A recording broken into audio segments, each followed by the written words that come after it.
کیا پاکستان تحریک انصاف آنے والے دنوں میں جو ہے نا کیا اب وہ احتجاج کرنے جا رہی ہے یا نہیں، آپ کے سامنے رکھیں گے کچھ خبریں۔ دوسری جانب آپ کے سامنے بہت سے دنوں کے بعد عمر ایوب غائب تھا، اور غالباً ان کا طبیعت کی خرابی کی وجہ سے وہ غائب تھا، اب وہ اچانک جو ہے نا منظر عام پر آئے اور انہوں نے میڈیا سے گفتگو کی، کچھ چند باتیں انہوں نے کی وہ آپ کے سامنے رکھیں گے، اور دیگر خبریں آپ کے سامنے رکھیں گے۔ سب سے پہلے خبر آپ کے سامنے رکھوں گا جنید اکبر کی۔ جنید اکبر نے محمد مالک کے شو میں جو ہے نا انہوں نے کہا ہے کہ کس طریقے سے جب ہم پر ظلم اور جبر کیا جا رہا ہے اور کس طریقے سے ہمیں دیوار سے لگایا جا رہا ہے، ایسا لگتا ہے کہ آنے والے دنوں میں ہمیں بھی جو ہے نا احتجاج کے لیے اب نکلنا پڑے گا۔ تو اس کی وجوہات یہ ہے کہ کس طریقے سے ہمیں جو ہے دیوار سے لگایا جا رہا ہے، عمران خان سے ملاقات عمران خان سے ملاقات نہیں کروانی دی جاتی ہے، اور یہ سارا جو ہے نا حکومت کروا رہی ہے اور کوئی نہیں کروا رہا۔ لیکن اگر ایک طریقے سے اگر احتجاج کے حوالے سے کچھ چند حقائق اگر دیکھا جائے تو اب آنے والے دنوں میں پاکستان تحریک انصاف یہ چیز جو ہے نا، جو پاکستان تحریک انصاف کے اندر کے لوگ ہیں وہ اس چیز کو جو ہے نا بالکل جو ہے نا سر جوڑ کر اس چیز کو دیکھیں گے، کیونکہ اس دفعہ جو ہے نا علی امین گنڈاپور نہیں بلکہ سہیل آفریدی ہے، اور وہ کس طریقے سے جو ہے نا حکومت کے خلاف ہے، ایک طریقے سے سیاسی طور پر جو ہے نا ان کے مخالف ہے، اور جو ہے نا کس طریقے سے جب اس نے عمران خان سے ملنے نہیں دیا جا رہا، اگر ایک طریقے سے دیکھ لیا جائے تو اگر عمران خان نے جو ہے نا کال دی لانگ مارچ کی یا اسلام آباد تک کے رخ کرنے کی، تو جو ہے نا آنے والے دنوں میں جو پی ٹی آئی کے جو رہنما ہیں ان کا بھی جو ہے نا پتہ چل جائے گا، کیونکہ اس دفعہ جو پچھلی دفعہ جو احتجاج ہوا تھا تو وہ سارا ملبہ علی امین گنڈاپور پر آ گیا تھا کہ انہوں نے جو ہے نا جو احتجاج ہے اس میں جو ہے نا انہوں نے رکاوٹ پیدا کی اور جو ہے نا وہاں سے بھاگ گئے، تو کافی لوگوں نے جو ہے نا اپنے اپنے الزامات لگائے، لیکن اس دفعہ جو آپ دیکھتے ہیں کہ اس دفعہ آپ دیکھتے ہیں وہ کس کو آزماتے ہیں اور کون جو ہے نا میدان سے بھاگتا ہے، لیکن اس پر جو ہے نا پاکستان تحریک انصاف کے جو اندرونی لوگ ہیں وہ اگر اس چیز کا انتظار بھی کریں گے تو وہ سر جوڑ کر یہ جو ہے نا آپس میں بات کریں گے کہ ہمیں کیا لائے عمل تیار کرنا ہے اور ہمیں اب باہر نکلنا ہے، جانا ہے، یا جو ہے نا صاف صاف انکار کر دینا ہے اسلام آباد جانے سے۔ جنید اکبر نے محمد مالک کے شو میں اور بھی جو باتیں کی وہ میں آپ کے سامنے رکھتا ہوں کہ عمر سے کوئی اچھا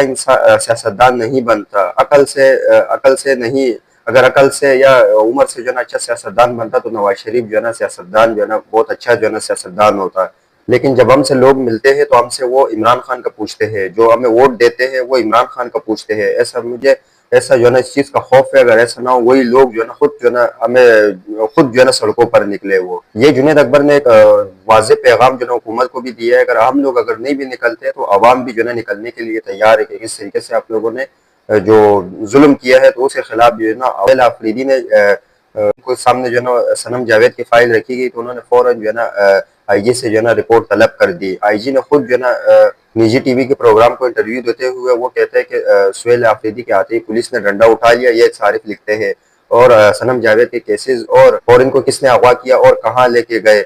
تمام جو ہے نا رپورٹ سہیل آفریدی نے جو ہے نا اپنے پاس منگا لی ہے کہ مجھے اب آنے والے دنوں میں جو ان کو کس طریقے سے اٹھایا اور اب آنے والے دنوں میں اس پر جو سہیل آفریدی ہے وہ کیا فیصلہ کر سکتا ہے صنم جاوید کے حوالے سے کہ اس کو کس نے اٹھایا، کس نے نہیں اٹھایا اور کیوں اٹھایا اس کو۔ اس چیز 26ویں آئینی ترمیم کے حوالے سے رکھیں گے۔ 26ویں آئینی ترمیم کس سے متعلق کیس کی سماعت آج سپریم کورٹ میں ہوئی۔ سپریم کورٹ میں اس کیس کی سماعت کے دوران جب لائیو چلی یہ چیزیں تو اس پر جو ہے نا انہوں نے جو ہے نا اسپیکر بند کر دیا تاکہ باہر تک جو ہے نا آواز نہیں پہنچی۔ یہ مطیع اللہ جان نے اس چیز کو رپورٹ کیا ہے کہ جو سپریم کورٹ نے ان چیز کا آواز بند کی تاکہ باہر تک جو ہے نا جو صحافی ہے ان تک جو ہے نا یہ باتیں نہ پہنچ سکے۔ یاد رہے کہ جب صحافیوں تک یہ باتیں اندرونی باتیں پتہ چلتی تو اس پر ججز کی اور جو یہ کروا رہا ہے ان کی کافی بےزتی ہوتی ہے اس پر، تو اس لیے جو ہے نا ان کا آواز جو ہے نا بند کر دیا گیا ہے۔ یہ رپورٹ کر رہا ہے مطیع اللہ جان۔ اگلی خبر آپ کے سامنے جو رکھتے ہیں وہ عمر ایوب کے رکھتے ہیں۔ کافی دنوں کے منظر عام سے غائب ہونے کے بعد اچانک منظر عام پر آ گئے اور بڑے انکشافات انہوں نے عمر ایوب نے کیے، وہ آپ کے سامنے رکھتا ہوں۔ جو دیگر جو انہوں نے احتجاج کے حوالے سے انہوں نے بات کی ہے، جو مرید کے میں جو قتل عام ہوا اس پر انہوں نے بات کی ہے، وہ اور کتنے جو ہے نا وہاں پہ لاشیں گری ہے وہ اس کے حوالے سے جو ہے نا انہوں نے بات کی، وہ میں آپ کے سامنے رکھ رہا ہوں۔ جب انہوں نے میڈیا سے گفتگو کی اس سے پہلے تو ان پر کیسز چل رہے تھے اور غالباً کہتے تھے کہ وہ بیمار بھی ہے عمر ایوب، تو اس پر جو ہے نا وہ کافی دنوں سے منظر سے غائب تھے، لیکن اب وہ منظر پہ دوبارہ دکھے اور کیمرے کے آگے آ گئے۔ ایک جگہ پریس کانفرنس کرتے ہوئے وہ کہتے ہیں مرید کے میں جو عوام پر ایک اندازے کے مطابق انہوں نے بات کہی، اور اندازہ انہوں نے یہ الفاظ استعمال کیے کہ میں اندازے کے مطابق کہہ رہا ہوں، جو مرید کے میں جو سانحہ ہوا اس میں شہادتوں کی تعداد جو میرے حساب سے ہے وہ 750 لوگوں کی شہادتیں اس میں ہوئی ہے۔